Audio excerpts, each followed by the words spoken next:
5 वर्षको प्लानिङमा जाँदाखेरि तपाईँले यदि ऋण खानुहुन्छ भने ब्याङ्कको सेयरै राखेर ऋण खानु होला। ऋण खानलाई चाहिँ है त्यो सेयरै राखेर चाहिँ कर्जा खानु पर्यो। मार्जिन लेन्डिङ चाहिँ अलिकति त्यो दरो भएको र नम्बर अफ सेयर बढाउन सक्ने कम्पनीहरू छोड्नु पर्यो। जसको डेब्ट सेक्युरिटी धेरै छ त्यस्ता कम्पनीहरू छान्नु पर्यो। जसले बाध्यता छ क्यापिटल एडिक्वेसी रेसियो भनेको त्यो पछि तपाईँलाई म यो क्लासमा पछि पढाउँछु। त्यो पनि लेखेको हुन्छ। त्यो टाइट भएको कम्पनीहरू चाहिँ हामीले खास लिनु चाहिँ पर्छ। त्यसले क्यास दिँदैन। हामी बोनसमा यो हाम्रो बजारको मास साइकोलोजी बोनसले जान्छ। बोनसले ड्राइभ गर्छ। बोनस धेरै दिने कम्पनीलाई मन पराउँछन् हामी नेपाली इन्भेस्टरले। त्यसकारण त्यस्तो बोनस दिन सक्ने कम्पनीको सेयर चाहिँ मार्जिन लेन्डिङ ऋण खानलाई चाहिँ त्यस्तो धितो राख्नु पर्यो कि त्यो धितो चाहिँ घट्ने चान्स साह्रै कम, बढ्ने चान्स मात्रै भएको। त्यसलाई चाहिँ तपाईँले कम्पाउन्डिङ रूपमा लाँदै जाने, अन्तबाट कमाउने ब्याज छ, अन्तबाट इएमआई ब्याज दिन सक्नुहुन्छ भने त्यस्तो कम्पनी राख्नु पर्यो जसको 3-4 वर्षमा सेयर किता पनि डबल हुन सकोस्, डेब्ट सेक्युरिटिज हुन सकोस् भन्ने हिसाबले है। त्यसपछि तपाईँले अहिलेको ब्यालेन्स सिटमा हेर्नुहुन्छ भने एउटा नेट स्प्रेड भन्ने छ। त्यो नेट स्प्रेड हिजो अस्ति 3, 3.5 लेखेको छ भने त्यस्तो कम्पनीमा जानु पर्यो। अब ब्याङ्कको ब्याज यदि तरलता टाइट भयो भने उनीहरूले झन् पैसा कमाउँछ। ब्याङ्क वित्तले संसारभरि त्यही हो, नेपालमा पनि त्यही हो। सेन्टिकेट हुन्छ भनौँ न। पेट्रोलहरू हाकार भन्ने पेट्रोल पम्पले कमाउँदैन भने पेट्रोल पम्पले ब्ल्याकमा बेचेर कमाइदिएको छ पैसा। नाकाबन्दी हुँदा हाम्रो एउटा यतै उतिको पेट्रोल पम्पले एक्स्ट्रा 50 लाख कमाइदियो कि तेलबाट होइन। त्यो झन् नाकामा झन् उसले धेरै कमाइदियो कि। यस्तो चाहिँ हुँदो रहेछ। भने तरलता टाइट भयो भनेको मतलब उसले ब्याज बढाउन सक्यो। नेट अनि भएको जति सबै ऋण पनि दिन सक्यो। हेर्नुहोस् सबलाई ऋण पनि उनीहरूको पैसा फ्याल्नेन पनि पैसा पनि दिन सकेको छ। अहिले सायद सेकेन्ड र थर्ड क्वार्टरमा दामी रिपोर्ट निकाल्न सक्छन् जस्तो लाग्दैछ मलाई 2-4 ब्याङ्कहरूले है। उनीहरूको चाहिँ नेट स्पिड राष्ट्रियले तोकेको छ 4.4 सम्मको तोकेको छ। त्यो 4.4 मा 4.3 मा कोही पुग्यो भने दामी भनेर सम्झिनु पर्यो। त्यो हिजो अस्ति 3.5 मा वा 3 मा 3 भन्दा मुनि पनि भएका थिए भने मतलब डिपोजिटकै अलिअलि माथि माथि खाएर ऋण दिइरहेका थिए। तर अहिले त्यसरी ऋण दिएनन्। जसलाई रिन्यू गर्नु पर्यो ओडीको ऋण भने उनीहरूलाई चाहिँ यो ब्याज दर बढेको हुनाले त्यो बढे भन्दा पनि बढाएर उनीहरूले चाहिँ के भन्नु नेट स्पिडको छेउछेउमा पुर्याएका छन्। यसो हेरिसकेको छ मैले, धेरैवटाले पुर्याइसकेका छन् है। त्यो पुर्याउनमा ब्याङ्कहरूको चाहिँ राम्रै मुनाफा देखिन सक्छ। त्यही कारण त्यस्तो मुनाफा देखिने कम्पनी छ भने तपाईँले त्यस्तोको चाहिँ सेयर किन्नु पर्यो जोसँग डेब्ट सेक्युरिटिज होस्। भनेको मतलब डिबेन्चर होस्। त्यो डिबेन्चरलाई उसले हिजो अस्तिका कमाइबाट तिरेको होस् र त्यो डिबेन्चर आउँदै जाँदै गर्दाखेरि तपाईँको क्यापिटलतिर थपिँदै होस् वा रिजर्भमा थपिँदै जान्छ। पछि तपाईँलाई क्यापिटलमा दिन सक्ने कम्पनी छान्नु पर्यो र त्यस्तो कम्पनी छानेर चाहिँ ऋण राखेर खेल्नु पर्यो। त्यो खेल्ने क्रममा तपाईँले लो क्याप भएको कम्पनीमा खेल्नु पर्यो। भनेको मतलब ट्रेड गर्ने चाहिँ अलिक लो क्याप भएको है। त्यो पनि यस्तो होस् कि टेक्निकल भनेको समाउने हाँगा हो। त्यो माथि चढ्नलाई समाउँदै जानुपर्छ। तर टेक्ने ठाउँ पनि दह्रो भएको हुनु पर्यो। फन्डामेन्टल पनि स्ट्रङ भएको कम्पनीमा टेक्निकल लगाएर खेलेर जानु पर्यो कि कथमकाजी माथिको हाँगा भाँचिहाल्यो भने पनि दह्रो टेक्ने ठाउँ चाहिँ होस्। त्यहाँ आफू भुइँमा पछारिनु भएन। अहिलेमा कुनै कुम्पनीमा भुइँमा पछारिन सक्छन् लगानीकर्ताहरू। योभन्दा अगाडिको कारोबारमा देखिन्छ है। त्यो कम्पनीमा एकले अर्कासँग सट्टापट्टा गर्दै कारोबारी रूपमा धेरै बढाएको थिए।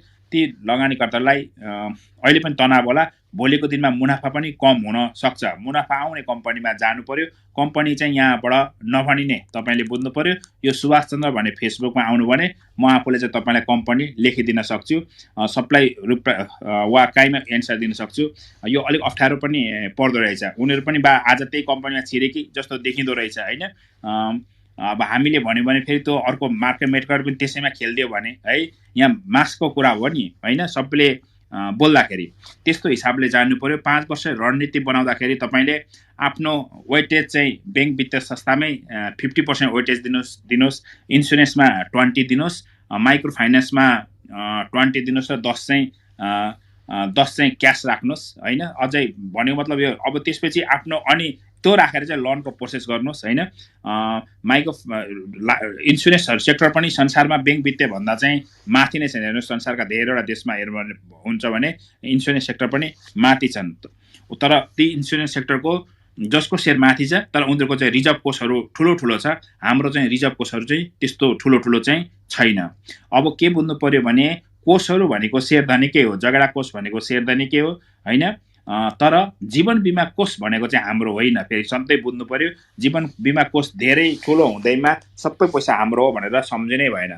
जीवन बिमा कोष जीवन बिमा गर्ने बिमितको हो। त्यसकारण लाइफ इन्सुरेन्सकोमा ब्यालेन्स सिटमा कोषहरू त शेयरधनीको हुन्छ भन्नेमा जानु भएन कि हजुरहरूले लाइफ इन्सुरेन्सको कोष हेर्दाखेरि त्यो जीवन कोष चाहिँ सबै पैसा चाहिँ बिमितहरूको बिमा गर्नेलाई दिनुपर्छ भनेर सम्झिनुहोस्। त्यहाँबाट हाम्रो देशको एक्सिडेन्ट, वार्षिक एक्सिडेन्ट, मृत्यु दर अनि हाम्रो यो जुन औसत आयु, यी सबै क्याल्कुलेसन गरेर एकैचोटीले त्यो कोषबाट मुनाफा खातामा सारेपछि एउटा मुनाफा आउँछ।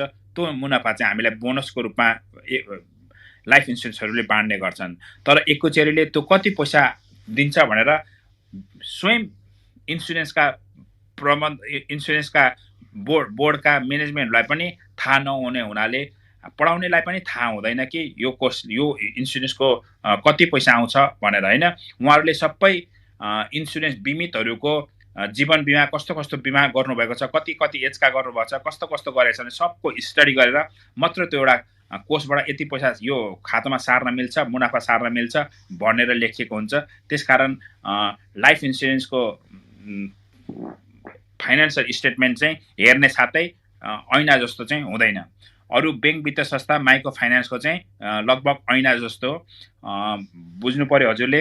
हाइड्रो पावरको पहिलो महिना पहिलो क्वार्टरमा राम्रो कमाइ देखिन्छ भने बैंक वित्तीय संस्थाको चाहिँ लास्ट क्वार्टरमा सबैभन्दा राम्रो कमाइ हुन्छ भने हाइड्रो पावरको थर्ड क्वार्टरको कमाइ चाहिँ कम हुन्छ। हाम्रो देशमा पुस माघ फागुन है, अर्थात् माघ फागुन चैतमा चाहिँ पानी कम भएर बिजुली उत्पादन कम हुन्छ।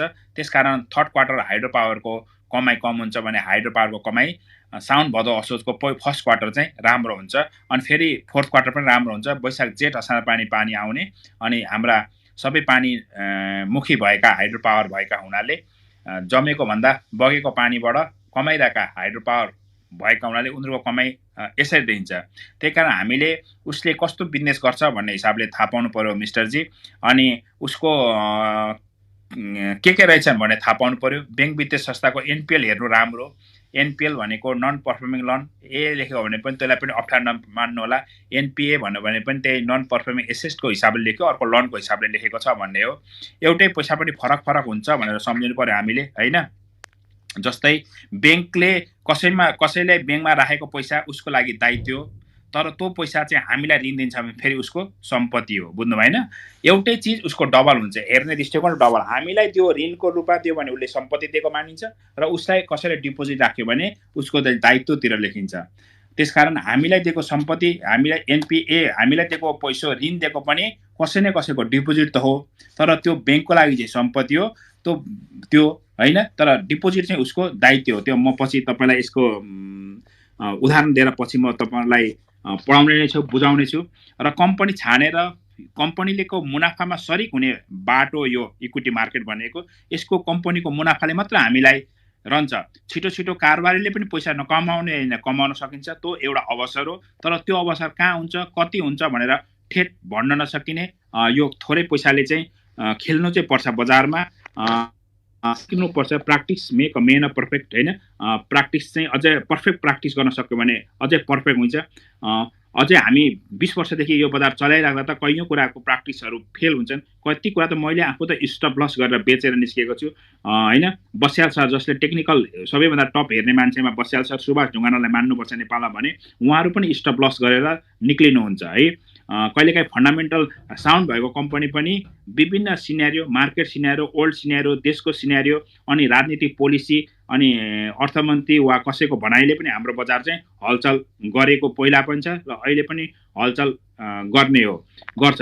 अब यस्तो देश भयो कि बजार बढ्यो भने कराउने धेरै निक्लिन्छन्। कहिले 51 को सूची आउँछन्, कहिले बजारलाई जुवा भन्छन्, कहिले बजार अप हो भन्छन्, कहिले बजार पाउरोटी जस्तो फुलो, यो बेलुन जस्तो फुलो, यो कसैको पिन हान्ने साथ फुट्छ भन्छन्। तर घट्यो भने कसैले पनि सपोर्ट चाहिँ गर्दैनन्। हेर्नुहोस् बजारमा यत्रो बजार घट्यो, 50 बजार जम्मा 30 अङ्कले घट्दा कतिको कम्पनी 60% सम्म घट्यो। तर कसैले भनेन तपाईले पढ्नु परेर सिकेर जानुस् न भनेर सिकेन। यो लगानी मन्त्री रूपमा हिसाब गर्नुहोस् न अनि इन्भेस्टिङ गर्नुहोस् भनेर कोही नै नेताहरूले बोलेन। बजार घटे तापनि शेयर बजार जुवानै हो, खेलाडीले खेल्छन् अनि घटाइदिए नि तपाईँका सम्पत्ति भनेर फोकटे कुराहरू गर्छन्। यो हाम्रो देशको ब्याड हो भनौँ। शेयर बजार सरकारकै अधीनमा रहेको बजार हो। नेप्सेको यो जुन साइड छ सरकारकै अधीनै छन् हैन। एनआरबीको जुन डाइरेक्टिभ छ राष्ट्रिय बैंक सरकारकै हो, वित्त बोर्ड सरकारकै हो, कम्पनी रजिस्ट्रार सबै सरकारी नै हुन्। र पनि उहाँहरूले बोल्नुहुन्न। र पनि जनताले हामी इन्भेस्टरले ब्रोकरहरूलाई 13 अर्ब रुपियाँ हामीले उनीहरूलाई कमिसन बुझायौँ, ब्रोकरको कमिसन बुझायौँ भने 14 अर्ब क्यापिटल गेन ट्याक्स बनायौँ। 14, 13, 27 अर्ब एक वर्षमा हामी शेयर धनी बापत सरकार र ब्रोकरहरूले लग्यो। 14 अर्ब सरकारले लाँदा पनि 14 करोड रुपियाँ खर्च गरेर लगानीकर्तालाई म शेयर शिक्षा दिन्छु नि भनेर कार्यक्रम चाहिँ ल्याएन। मैले त आवाज उठाइछु। कम्तीमा तपाईहरुले कार्यक्रम त गर्दिनुहोस्। शेयर लगानीकर्ता शेयर कस्तो हुन्छ, शेयर के हो, यहाँ भित्रको के हुन्छन् सबै कुरा भनिदिनुहोस्। आज बजार बढेपछि बजार बढो कि बढो घटाउनै पर्छ भनेर ल्याएपछि कसैले आशाले किनेको शेयर अर्कोको लागि निराशा हुन सक्छ। उसको लागि त के भन्नु पर्यो, उसलाई त बलिको बोका जस्तो बनाउनु भएन तपाईहरुले। सरकार भन्ने कुरा हो बजार बढ्नुभन्दा अगाडि नै सचेत गराउनुहोस् न। बजारमा कम्पनी यस्तो किन्नुपर्छ। लाखौं मान्छे आउनुभयो, 20 लाख मान्छे आउनु भने हामीले त भन्नुपर्छ भन्ने आवाज सुनाउने मान्छे म त हैन। लाखौं मान्छे बजारमा प्रवेश गर्यो भने सिकाउनु पर्छ भन्ने हो। अब तपाई 1 वर्षदेखि आउनु भएको रहेछ, केही न केही अनुभवहरू बटुल्नु होला, धेरै ठाउँमा हेर्नु होला। सबै युट्युबमा सबै कुरा सत्य हुँदैनन्। कयौं टिचरहरूले सबै हतियारहरू चाहिँ तपाईहरुलाई दिएका हुँदैनन्। टेक्निकलका कयौं हतियारहरू तपाईहरुसँग छैन।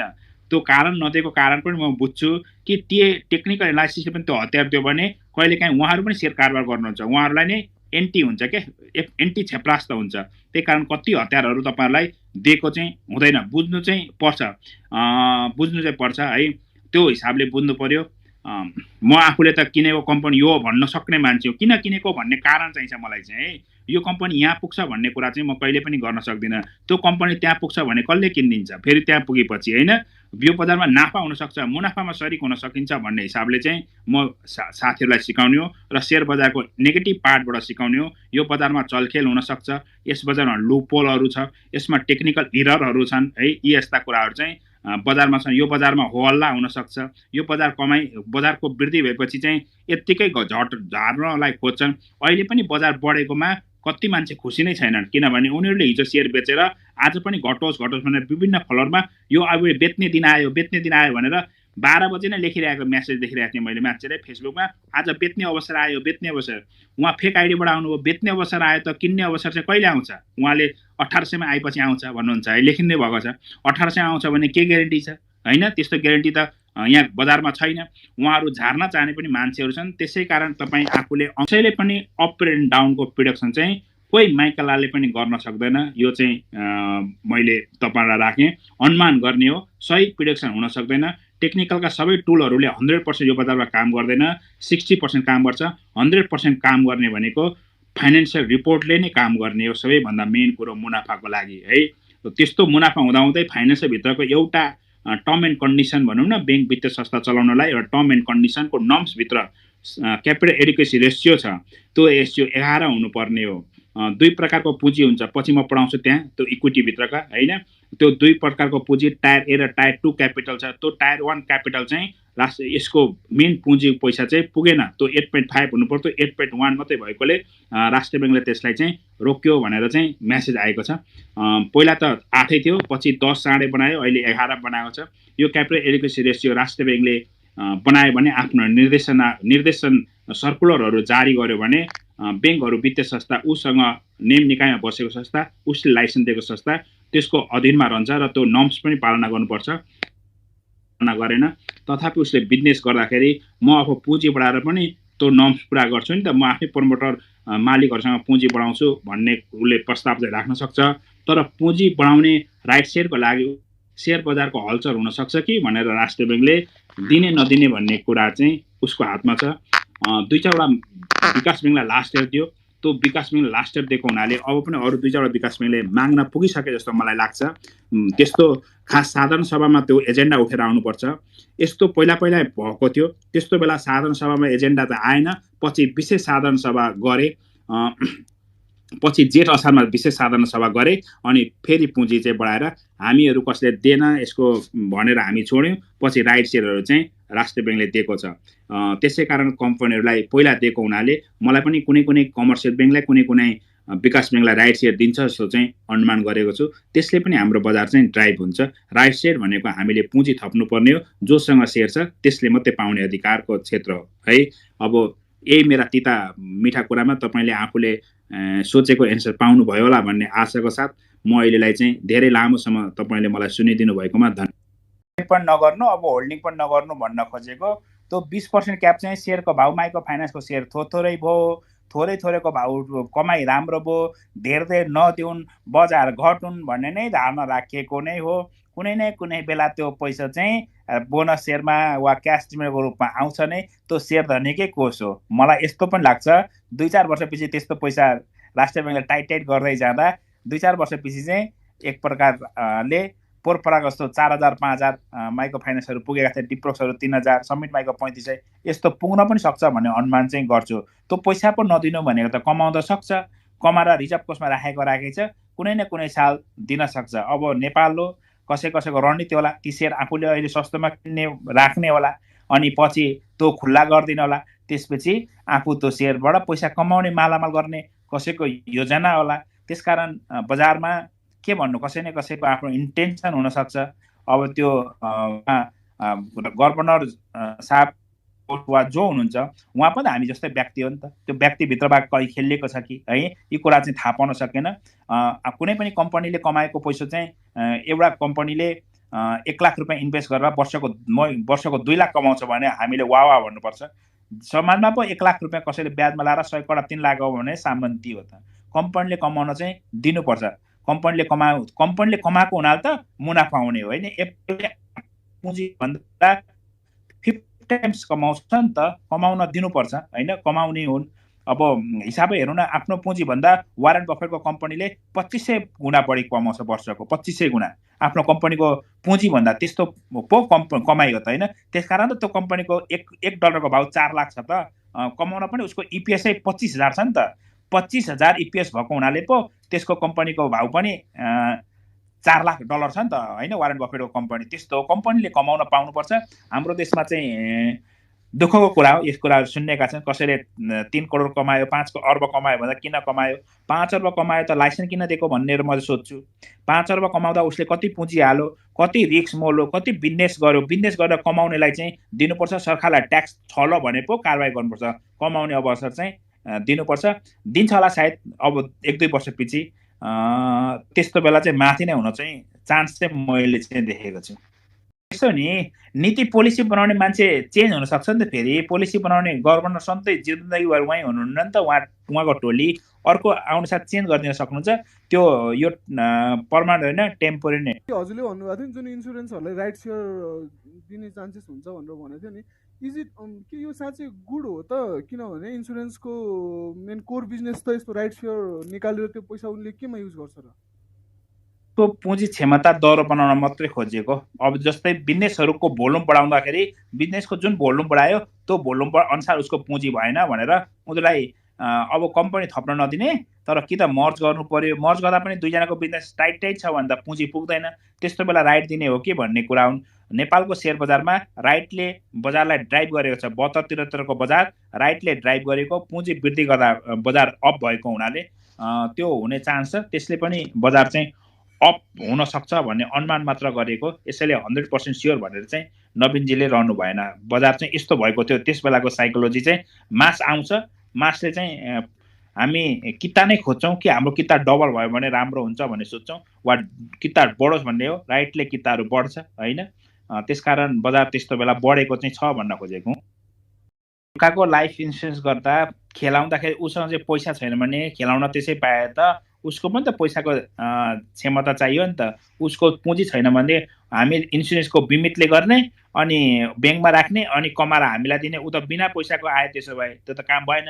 तर त्यस्तो होइन, ब्याङ्कको पनि उसको इन्सुरेन्स कम्पनीहरू को पनि क्षमताको वृद्धिको लागि के भन्नु पर्यो, पुँजीको भार चाहिँ अलिक हेप्पी बनाउन लागि आउन सक्ने सम्भावना देखिएको छ भनेर मात्रै भन्न खोजेको होइन। सम्भावना देखिएको छ, त्यो देख्यो भने त्यसले ड्राइभ लान्छ होला। त्यसपछि फन्डामेन्टल स्ट्रङ कम्पनी, विशेष गरी फाइनेन्सियल रिपोर्टै मानिसले हेर्छन् होला जस्तो लाग्छ। त्यो रिपोर्टले नै हामीले चाहिँ मुनाफामा सरिक हुने हो। कसैले सेयर किन्छ भने त्यो कम्पनीबाट म मुनाफा खान्छु भनेर किनेको हुन्छ। खास भन्ने भएर इन्भेस्टरहरूले मुनाफाको लागि किन्छ, कारोबारीले छिटो बेचेर कमाउँछु भन्ने किन्छ। कारोबारले माथि माथि किन्दै जाँदा एकबाट अर्को, अर्कोबाट अर्को जाँदै ल बढ्यो अरे, बढेको सेयर पनि राख्न सक्ने, होल्ड गरिदिने भनेको चाहिँ इन्भेस्टरले मात्र हो। यदि इन्भेस्टरले होल्ड गर्न सकेन भने सेयर बजार धेरै झर्छ। पहिला हामी पनि इन्भेस्टर कम भएको अनि ट्रेडर मात्रै हाबी भएको रहेछ कुनै साल पनि है। अनि हामी इन्भेस्टरलाई पनि एक प्रकारको नैराश्यता र राज्यले यसै तरिकाले नेगेटिभ सेयर इन्भेस्टर लगानीकर्ता भनेको केही होइन भन्ने हिसाबले बिहेभ गरेको हुनाले बजार धेरै तल झऱ्यो। तर अबको सिनेरियो त्यस्तो छैन र मार्केट पनि धेरै माथि छ। हामी 10-12 हजार जस्ता छैनौँ भाइ, 64-65 जस्तो छैनौँ। अहिले 12 लाख जनाको हातमा टिएमएस छ। 10औं लाख मान्छे इन्भेस्टरको रूपमा बजारमा प्रवेश गर्छ। उहाँहरूले यसलाई मैले त लेख्दैकै छ, सुन बेचेर सेयरमा हाल्नुभयो भने तपाईँको सुनको चाहिँ डेढा डबल हुन्छ भन्ने हो। सुन 10 वर्षको हिसाब गर्नु भने म सबको ग्यारेन्टी लिन सक्छु। मैले कम्पनी 8वटा जति वा 10वटा कम्पनी छाने भने सुन अब महँगो ब्याजमा 2 रुपियाँ ब्याजमा 36% ब्याजमा लिएर त सेयर बजारमा कमाउँछु भन्नु भने चाहिँ त्यो चाहिँ गाह्रो हो। त्यो चाहिँ अति नै अति बेरिसको ट्रेन्डमा 36%मा पनि राखेको पैसाले कमाइएको चाहिँ छ। तर त्यो बेरिसमा त्यस्तो, यो बेरिस चाहिँ होइन, यो करेक्सन मात्र हो होइन। यो करेक्सन मात्र हो। यस्तो बेला चाहिँ 36%ले गाउँको ब्याजले 2.5 रुपियाँले होइन त्यस्तो चाहिँ ल्याउनु हुँदैन। ब्याङ्कको ब्याजसम्म ब्याजको किस्ता तिर्न सकिन्छ भने खेल्नुपर्छ। इएमआईहरू तिर्ने अर्को स्रोत छ भने मजाले खेल्न सकिन्छ। घर त पनि तनाव नलिई बस्नु पर्यो। आफ्नो बचतको पैसा चाहिँ राम्रा कम्पनीमा इन्भेस्ट गरेर राख्न सकिन्छ। त्यस्तो इन्भेस्ट गर्ने कम्पनीबाट चाहिँ लोन झिकेर त्यो राखेर चाहिँ मार्जिन लेन्ड होइन, खास हाम्रो नेपालमा मार्जिन लेन्डिङ भनेको त मार्जिन लेन्डिङको चलन छैन। सेयर धितोलाई मार्जिन लेन्डिङ भनिन्छ। तर सेयर धितो र मार्जिन लेन्डिङ फरक तरिकाले चलाइन्छ संसारभरि। हामी चाहिँ सेयर धितो राखेर चाहिँ कारोबार गर्ने हो। मार्जिन लेन्डिङ भनेको चाहिँ सेयर राखेर सेयर मात्रै किन्नको लागि दिएको हुन्छ भने सेयर धितो चाहिँ सेयर राखेर जुनैसुकै बिजनेस गर्नको लागि पनि दिएको हुन्छ। त्यसकारण हाम्रो चाहिँ सेयर धितो कर्जा मात्र नेपालमा चलेको छ। मार्जिन लेन्डिङ कहीँ होला, तर प्रपर मार्जिन लेन्डिङको परिभाषाबाट चाहिँ अलिक कमै भएको नेपालमा चाहिँ देखेको चाहिँ छौँ है। माइक्रो फाइनेन्स अधिकांश राम्रै छन्। रिजर्भहरू पनि दरो बनाउँदैछन् सबैले। कमाएको कतिवटाले सबै बाँड्न पाएनन् है, अनि तल झरेको छ। नआत्तिनु होला, पुसै नभनौँ, माघ फागुनदेखि नै तपाईँको चाहिँ सेयर बढ्ने चान्स मैले देखेको छु। घट्नेपट्टि 10 मेरो भोट, बढ्नेपट्टि 90, सायद नघट्न सक्छ। अब 1000 मुनि माइक्रो फाइनेन्स आउन खोजेका छन् कस्ता राम्रा। यो बुलिस बजार हो। त्यो बेरिसको अति बेरिस हुँदा पनि त्यो कम्पनी 800-900 मात्रै आएका थिए, अति बेरिसमा पनि, त्यस बेलाको बेरिसमा पनि होइन। हाम्रो पालाको बेरिसमा चाहिँ त्यस्ता कम्पनी 200 मै आएका थिए, तर अस्तिको बेरमा 800 आएका थिए। ती कम्पनी 1000 मा छन्। त्यो कम्पनी अवश्य पनि माथि नै जान्छ भन्ने चाहिँ म चाहिँ अनुमान गर्न सक्छु होइन। मैले चाहिँ त्यसलाई बाई सिग्नलको हिसाब हेरेको छु। आत्तिनु भएन, धैर्यता लिनुहोस् तपाईँले होइन। असारमै बेच्नुहुन्छ भने योभन्दा 20% बढेरै बेच्न पाउनु चाहिँ हुन्छ। तपाईँले यदि आफ्नो ऋण तिर्नु छैन, केही गर्नु छैन भने चाहिँ नबेच्नुहोस् होला माइक्रो फाइनेन्समा। बरु हेर्नुहोस् होला कसको चाहिँ इपिएस राम्रो छ, कसको रिजर्भ दरो छ, कसले चाहिँ धेर कमाएर राखेको रहेछ, ती कुराहरू चाहिँ याद गर्नु होला। कसको बुक भ्यालु कति छ र उसको अस्तिको भन्दा अहिलेको कमाइ कति छ, ब्याङ्कको कति सापट्टि लिएको छ, ती कुरा याद गर्नु होला। माइक्रो फाइनेन्सलाई चाहिँ अरू ब्याङ्क वित्तीय संस्थाले आफ्नो पुँजी, आफ्नो लोनको 5% पैसा चाहिँ विपन्न सेक्टरमा दिनुपर्छ। त्यो विपन्न सेक्टरमा दिँदाखेरिमा त्यो माइक्रो फाइनेन्सलाई दिएको हुन्छ। माइक्रो फाइनेन्सले त्यहाँबाट नै पैसा कमाउने हो।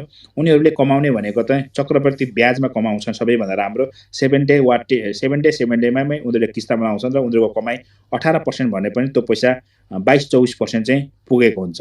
माइक्रो फाइनेन्सले संसारमा सबैभन्दा धेरै पैसा कमाएको देशमा चाहिँ बङ्गलादेश मान्नुपर्छ, त्यसपछि इन्डोनेसिया मान्नुपर्छ। र माइक्रो फाइनेन्स मैले धनी देशमा चाहिँ हुँदैन होला भनेको थिएँ। युरोपमा पनि, अस्ट्रेलिया पनि र अमेरिका पनि माइक्रो फाइनेन्स चाहिँ रहेछ। संसारमा भएको हुनाले नेपालमा पनि यो माइक्रो फाइनेन्स दरो रूपमा लिन्छ, जहाँ हामी विकसित भएको छैनौँ। उपलब्धि भनेर बङ्गलादेशले देखाएको थियो है। बङ्गलादेशका अन्सारी कि मोहम्मद युनिसले यो नोबेल प्राइज पाएका हुन् 2006मा माइक्रो फाइनेन्सको बारेमा लेखेर। र बङ्गलादेश र इन्डोनेसियाको त सबैभन्दा ठुलो कम्पनी वा पुँजीको सबैभन्दा ठुलो कम्पनी नै कुनै बेला चाहिँ माइक्रो फाइनेन्स थियो, जसका सेयर सदस्यहरू मात्र 15 लाखजना मान्छेहरू चाहिँ अहिले पनि इन्डोनेसियामा चाहिँ छन् है, कहीँ देशमा। त्यस कारण माइक्रो फाइनेन्सलाई सानो र सजिलो यो सानो कम्पनी हो भनेर आँक्नु चाहिँ हुँदैन। माइक्रो फाइनेन्सले मलाई त 1 लाखको 80 लाख बनाइदिएको छ 10 वर्षमा हेर्ने भए। कतिवटा दुईवटा माइक्रो फाइनेन्सले हामीलाई 80 टाइम्स दिएको छ। र माइक्रो फाइनेन्सलाई सजिलो र सानो आँक्नु चाहिँ हुँदैन, याद चाहिँ गर्नुपर्छ। उनीहरू पनि कहिलेकाहीँ सानो सेक्टरमा काम गरेको सानो हुनाले गुड गभर्नेन्स चाहिँ हुँदैनन् कि, सञ्चालक चाहिँ उनीहरूको एकदमै संस्थागत सुशासन चाहिँ हुँदैनन् कि भन्ने कहिलेकाहीँ शङ्का चाहिँ हुनसक्छ। त्यस्तो नभएको राम्रा कम्पनी छान्न सक्नुभयो भने चाहिँ राम्रै दिन सक्छ होला जस्तो लाग्छ होइन है। अनि सर यो ब्याङ्कहरूलाई एभरेजिङ गर्न ठिक होला कि नहोला? ब्याङ्कहरूलाई हेरेर एभरेजिङ गर्नुपर्छ। तपाईँले हेरेर एभरेजिङ गर्दाखेरि ब्याङ्कहरू नराम्रा छैनन्। उसको हेरौँ न, पी रेसियो कुनै 10-11मा आएका छन् त्यस्तो होइन, इपिएस 15 भन्दा माथि, 20 भन्दा माथि, रिजर्भ पनि राम्रै छ। यदि 130 भन्दा माथि उनीहरूको चाहिँ नेटवर्थ रहेछ अनि पी रेसियो 10मा आएका छन् भने लिएको राम्रो। 2065 देखि 69 सम्मको बियरमा चाहिँ पी रेसियो 6मा पनि आएका थिए, त्यस्तो 6मा पनि आएको थियो। संसारको बेरिसलाई चाहिँ 10मा आएको मानिँदो रहेछ, 10 भन्दा मुनि आयो बेरिस भने सस्तो मान्नु पर्दो रहेछ संसारभरि चाहिँ। हाम्रोमा चाहिँ 6मा पनि आएको थियो कुनै कम्पनीहरू 2068-69 सालतिर, 69-70 सालतिर त्यस्तो पनि आएका थिए। त्यसकारण यसलाई बेरिस भएको रहन्छ भन्नु पर्यो होइन। 10 मुनि बा मैले कहिलेकाहीँ अस्ति त्यो पहिला जस्तो तल आउँछ कि 18-19मा भनेर सोच्ने के, त्यस्तो पी रेसियो चाहिँ यस्तैमा आएका थिए। त्यही कारण कहिलेकाहीँ लाग्छ कि यो 1100 अस्तिको 1100 आउँदाखेरिको जुन नेप्से थियो त्यो नेप्सेको आधारले ब्याङ्क वित्तीय संस्था पनि त्यो रेखामा चाहिँ आएका छन्। तपाईँलाई लङ टर्म हिसाबले रिस्क नलिने 12-15% एफडी भन्दा माथि सोच्नुहुन्छ भने, 15-20% मुनाफाको हिसाबले सोच्नुहुन्छ भने ब्याङ्क वित्तीय संस्थामा नोक्सान चाहिँ कम, मुनाफा बढी नै मैले देखेको छु। अब तपाईँले हेरेर कम्पनी हेरेर एभरेज गर्नुहोस् होइन। कसको चाहिँ इपिएसहरू हिजो दिएको बोनसहरूलाई पनि डाइल्युट गर्नुहोस् है। अब त दोस्रो क्वार्टरमा आउँछ, यदि एनआरबी भित्र पनि काहीँ लेखेको छ भने त्यो पनि हेर्नुहोस्। कार्तिक मसान्तसम्मको कमाइ हुन्छ, अर्थात् अब मङ्सिर मसान्तभरिको पनि कमाइ देखाउँछ राष्ट्र ब्याङ्कको एउटा मन्थली चार्टले। त्यो चार्टमा हेर्नुहोस् र कसको चाहिँ कमाइ राम्रो छ, त्यो बोनस सेयरलाई एडजस्ट गर्नुहोस् अनि त्यसको इपिएसलाई जोड्नुहोस्। पोहोरको भन्दा राम्रो इपिएस रहेछ र पोहोरको भन्दा प्राइस चाहिँ तल रहेछ भने त्यस्तो कम्पनी जोड्नुहोस्। त्यस्तो 2-3 कम्पनी चाहिँ देख्न सकिन्छ।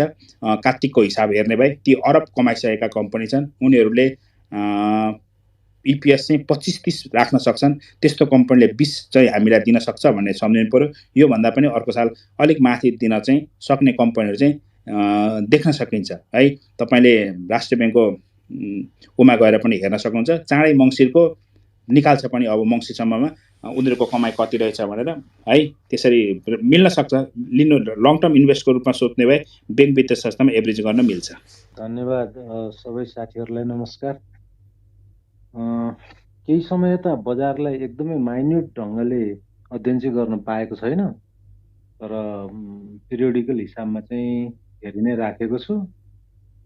अनि अब बजारबाट बाहिर चाहिँ गएको छैन, तर लगभग अब घटेको जुन ठिक लागेको स्टकहरू 2% घटाएर राख्ने, जिटिसीमा ठिक लागेका बिक्रीलाई योग्य राखेको 2% बढाएर राख्ने, जिटिसीमा गर्दै गर्दाखेरि चाहिँ कारोबारहरू चाहिँ भइराखेको छ। बजारबाट आउट नै चाहिँ भएको छैन, तर साह्रै क्लोज मोनिटरिङमा चाहिँ छैन। तर समग्रमा हेर्नुपर्दा 2021 उतार चढावको वर्ष रह्यो, हामी सबैलाई थाहा नै छ।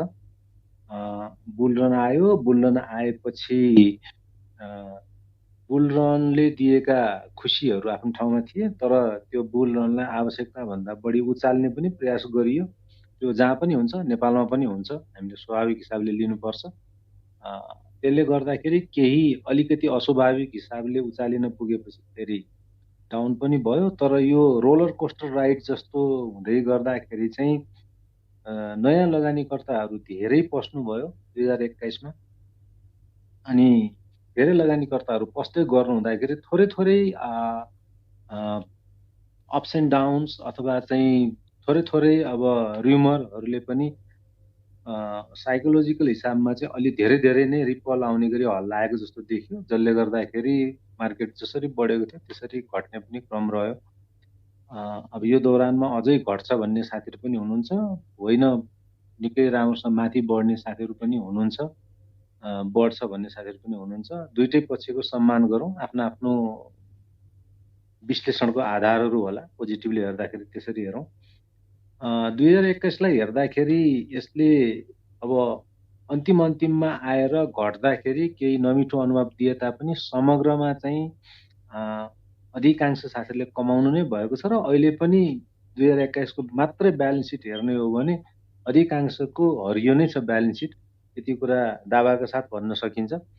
कि त धेरै नै एग्रेसिभ ट्रेडिङ गर्ने साथीहरूले पछिल्लो दौरानमा आएर केही अलिकति गुमाउनु भएको हुनसक्छ, जसको ब्यालेन्स कारोबारको ऱ्याङठ्याङ अथवा ब्यालेन्स अलिकति मिलेको छैन, उहाँहरूले अलिक बढी गुमाउने तर्फ रह्यो होला। तैपनि समग्रमा सबैको ब्यालेन्स सिट ग्रिन नै छ, अधिकांशको, सबैको नभने पनि अधिकांशको ब्यालेन्स सिट ग्रिन नै छ भन्ने आशा गर्न सकिन्छ। अब 2022मा मैले चाहिँ टेक्निकल आधारले मात्रै बजार सधैँ माथि गइरहन्छ भन्नेमा चाहिँ म चाहिँ विश्वास गर्दिनँ। टेक्निकल आधारले मार्केट साइकोलोजीले अधिकांश 40औं लाख लगानीकर्ता पस्नु भएको साइकोलोजी डेफिनेटली स्ट्रङली म्याटर गर्छ, त्यो म्याटर गर्दैन मैले भन्दिनँ। तर सस्टेनेबल हिसाबले बजार माथि जानको लागि त्यति नै मात्रै चाहिँ पर्याप्त हुँदैन है, त्यति मात्रै पर्याप्त चाहिँ हुँदैन। हामीले अहिले अर्थ मन्त्रालयको नेतृत्व तहबाट, राष्ट्र बैङ्कको नेतृत्व तहबाट जुन चाहिँ एउटा पोलिसी लेभलमा मुख्य अभिभावकीय भूमिका निर्वाह गर्छन् हैन, अफिसियल्ली उहाँहरूले दिइराख्नु भएका कुराहरू, भनिराख्नु भएको कुराहरू सुनिराखेका छौँ। समग्र मैले पोजिटिभ पक्षहरूलाई कुरा गर्दा कुराहरू एकदम ठिक छन्, फिलोसफिकल्ली राम्रो भन्नुपर्ने कुराहरू भनेको देखिन्छ, तर त्यसलाई प्र्याक्टिसमा ल्याउने बेलामा चाहिँ कता कता हलो अड्किन्छ, कता कता स्वार्थ केन्द्रित गतिविधिहरू हुन थाल्छन्, अनि त्यो मेटेरियलाइज हुने कुरामा अलिकति अब हाम्रो हिस्ट्री नै त्यस्तै छ, त्यसमा शङ्का गर्ने ठाउँ प्रशस्त छन्। तर पोजिटिभ भएर सोच्दाखेरि आशा गरौँ कुनै न कुनै नेतृत्व आउला जसले पक्का पनि यी कुराहरूलाई, पोजिटिभ गतिविधिहरूलाई सपोर्ट गर्दै लैजाने एउटा आधार ल्याउन सक्छ, त्यो भूमिका खेल्न सक्छ। र समग्रमा चाहिँ आर्थिक कुराहरू चलायमान भएर नै त्यसको रिफ्लेक्सन सेयर बजारमा आउनुपर्छ भन्छु मैले चाहिँ, तब मात्र सस्टेनेबल हिसाबले बढ्ला। नत्र थोरै पोलिसीका कुराहरूले, थोरै व्यवहारका कुराहरूले, थोरै र्युमरले, थोरै अब प्रभावशाली नेताहरू अथवा इन्फ्लुएन्सिङ अरू व्यक्तित्वहरूले भनिदिएको कारणले गर्दा बजार थोरै माथि जाला, तर त्यो टिकिरहन चाहिँ सक्दैन र एउटा नर्मल कोर्स अफ ब्यालेन्सको हिसाबले त्यो तलमाथि आइ नै हाल्छ। र त्यसरी आउँदै गर्दाखेरि यदि आधार चाहिँ धेरै सोलिड छैन भने त्यसले केही ट्र्यापहरू सिर्जना गर्ने काम गर्छ नै, जुन अहिले थोरै सानो सानो रोलर कोस्टर राइडमा पनि त्यस्तो ट्र्यापहरूमा लगानीकर्ताहरू परेको देखिनु भएको छ। खास गरी अलिकति विश्लेषण पक्ष अलिकति डह्रो नभएका साथीहरूको लागि त्यो ट्र्याप अझ बढी घातक हुन सक्छ भन्ने देखिन्छ। तर समग्रमा 2022लाई हेर्ने हो भने म चाहिँ आशावादी नै छु, किनकि हामीले होपमै काम गर्ने हो। होप भनेको जहिले पनि फ्युचरिस्टिक हुन्छ र सेयर बजार पनि जहिले पनि फ्युचरिस्टिक होपमै मुभ गर्छ। हामीले आज कुनै 100 रुपियाँको सेयरलाई हालिराखेको 1000 रुपियाँ, 1500 रुपियाँ, 2000 रुपियाँ अहिलेको भ्यालुसनलाई हेरेर त हालिएको होइन, किनभने ती 1000 रुपियाँ, 1200 रुपियाँ, 1500 रुपियाँ जति हाले तापनि त्यसको डिभिडेन्ड यिल्डलाई हेर्ने हो भने अहिले त जस्टिफाई गर्दैन। 2%, 3%, 5% डिभिडेन्ड यिल्डले जस्टिफाई गर्दैन। अहिलेको करेन्ट हिसाबले मात्रै हेर्ने हो भने त फिक्स डिपोजिटमा राख्दाखेरि धेरै राम्रो होला। तर फिक्स डिपोजिटमा राख्ने लगानीकर्ता पनि बचतकर्ता हुन्, तिनीहरू लगानीकर्ता होइन। लगानीकर्तामा एउटा रिस्क लिनै पर्छ र 2%, 5% यिल्डमा पनि उत्साहित भएर हामीले किन हाल्छौँ भने हामी फ्युचरप्रति आशावादी छौँ। त्यसकारण हरेक लगानीकर्ताहरू फ्युचरप्रतिको आशावादी मान्छेहरू हुन् र उनीहरूले फ्युचरको आशामा लगानी गरिरहेको हुन्छ। यति कुरा त हामी सबैले बुझेकै कुरा हो। त्यसकारण स्वाभाविक हिसाबले सेयर बजार फ्युचरप्रति आशावादी हुन्छ र हामी हुनु पनि पर्छ। स्टकको भ्यालुएसन, स्क्रिप्टहरूको भ्यालुएसन जहिले पनि फ्युचरको होपको आधारले तय गरिन्छ। स्टक भ्यालुएसन मोडलहरू जसले गर्नुहुन्छ त्यो कुरा उहाँहरूले राम्रोसँग बुझ्नुहुन्छ। यति भन्दै गर्दाखेरि 2022 चाहिँ सुखद वर्ष रहोस् भन्ने कामना गर्न सकिन्छ र त्यो सुखद वर्ष रहला भन्ने आशा गर्ने ठाउँहरू पनि छन्। बिस्तारै यो 2021 को अन्त्यतिर एकदम लिक्विडिटीको धेरै नै यो कर्कश अवस्था, अप्ठ्यारो अवस्थाबाट बिस्तारै अब गुड सङ्केतहरू आउन थालिरहेका छन्। सिडी रेसियो पनि 91%, अब हुँदै अब 90% तिर झर्ने उसमा छ। हरेक दिन चाहिँ अब 50 करोड भन्दा माथि पुँजीगत अथवा सरकारी खर्च, पुँजीगत मात्र त होइन, सरकारी खर्च हुने क्रममा छ। चुनावहरूको बिस्तारै मेलोमेसो तारतम्य आउँदैछ जसले बजारलाई थप चलायमान बनाउने छ। यी सबै कुराहरूलाई गठजोड गरेर सङ्ग्रहित एकत्रित गरेर लैजाँदै गर्दाखेरि अझ अर्थ मन्त्रालय, राष्ट्र ब्याङ्क, धितोपत्र बोर्ड, नेप्से लगायत सबै यो अभिभावकीय भूमिकामा बसेका संयन्त्रहरूले एकसाथ चलायमान भइदिए पोजिटिभ भाइबका साथ भनेदेखि निश्चित रूपमा बजार एउटा सस्टेनेबल भएर माथि जानेछ। मैले सस्टेनेबल यस अर्थमा भन्दैछु कि क्षणिक रूपले माथि जाने, क्षणिक रूपले तल आउने कुरामा चाहिँ म चाहिँ त्यति धेरै आशावादी पनि छैन र त्यति सर्ट स्पेक्ट्रममा म चाहिँ खास त्यति धेरै लगानी पनि गर्दिनँ। तर लङ टर्मको स्पेक्ट्रममा लगानी गर्नको लागि चाहिँ यी सबै मैले आशा गरेका कुराहरू भइदियो भने चाहिँ राम्रो हुन्छ बजारको लागि भन्ने मलाई लाग्छ। यति हुँदै जाँदाखेरि चाहिँ एउटै कुरा नभइदियो हुन्थ्यो भन्ने छ मलाई चाहिँ।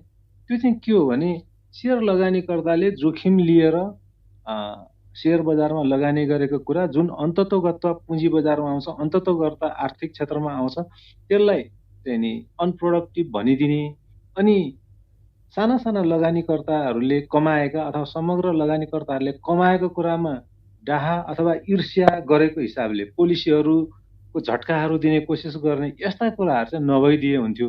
बरु ठिक छ, लगानीकर्ताले जोखिम त लिन्छन् नै, तर अनड्यू जोखिम लियो है तिमीहरूले भन्ने खालको लाग्छ, अथवा चाहिँ नर्मल पब्लिकले अनड्यू जोखिम लिएको अवस्था छ भन्ने लाग्छ भने लगानीकर्ता शिक्षामा पनि राज्यले इन्भेस्टमेन्ट गर्नै पर्छ। बरु त्यसो गर्यो भने चाहिँ एउटा सही अभिभावकीय रोल गरेको देखिन्छ। नत्र कमाउनेले कमायो, एउटा 10-20 हजार लगानी गर्ने लगानीकर्ताले कमाएको र 10-20 करोड 10-20 अरब लगानी गर्नेले कमाएकोलाई एउटै डालोमा राखेर हेर्ने दृष्टिकोण चाहिँ परिवर्तन भइदिए हुन्थ्यो नियामकीय निकायहरूको, सरकारको, राज्यको भन्ने चाहिँ एउटा मलाई लाग्छ। त्यसकारण कता कता चाहिँ हामी यत्रो नियामकीय अङ्गमा बस्दाखेरि हाम्रो तलब जम्मा यति उति, त्यहाँ चाहिँ लगानीकर्ताले चाहिँ यसरी कमायो भनेर यो डाहा गर्ने हिसाबले चाहिँ पोलिसी ट्विक नगरिदिए हुन्थ्यो। यो आउने वर्षहरूमा यति चाहिँ चेत खुलोस् राज्यको नियामकीय निकायको भन्ने आशा राख्छु 2022सँग। बाँकी त हामी सबै आशावादी हुनैपर्छ। 2022मा सेयर बजार माथि नै जान्छ, एकदमै हुत्तिएर माथि जाओस् भन्ने पनि म त चाहदिनँ। स्लोली बट स्टिडली माथि जाओस्, तर कन्सिस्टेन्टली माथि जाओस्। सेयर बजार जहिले पनि माथि नै जाने लयमा हुनुपर्छ यदि त्यो देशको अर्थतन्त्र ग्रोइङ इकोनोमी हो भने। नेपालको इकोनोमी डेफिनेटली ग्रोइङ इकोनोमी हो। यदि ग्रोइङ इकोनोमी छैन भन्नेमा हामी विश्वास गर्दैनौँ भने सेयर बजार हाम्रो लागि होइन। हामीले सेयर बजारको सट्टा अरू नै क्षेत्रमा लगानी गर्नुपर्छ। यो अलिकति इकोनोमिक्सको एबिसी पढेको मान्छेलाई राम्रोसँग थाहा छ। तर म चाहिँ नेपालको इकोनोमी एकदमै डेफिनेटली ग्रोइङ इकोनोमी हो र सेयर बजारको फ्युचर एकदमै राम्रो छ भन्नेमा एकदम प्रतिबद्ध छु, फर्मली विश्वास गर्छु। 2022मै त्यो चमत्कार हुन्छ, एकदम बेड अफ द रोजेज टाइपको उपलब्धि हासिल हुन्छ भन्ने त कसैले पनि ग्यारेन्टी गर्न सक्दैन। तर डेफिनेटली यो वर्ष चाहिँ अझ परिष्कृत भएर लगानीकर्ता, राज्य, नियामक निकाय सबैले एउटा लेसन पाएका छन्, इन्जोय पनि गरेका छन्। 2021मा लेसन पनि पाएका छन्। त्यसलाई कन्टिन्यू गर्दै माहौल, वातावरण अगाडि बढ्नेछ भन्नेमा विश्वस्त छु। त्यो होप राखेको छु। धन्यवाद। मैले यति नै राख्न चाहेँ। हजुर।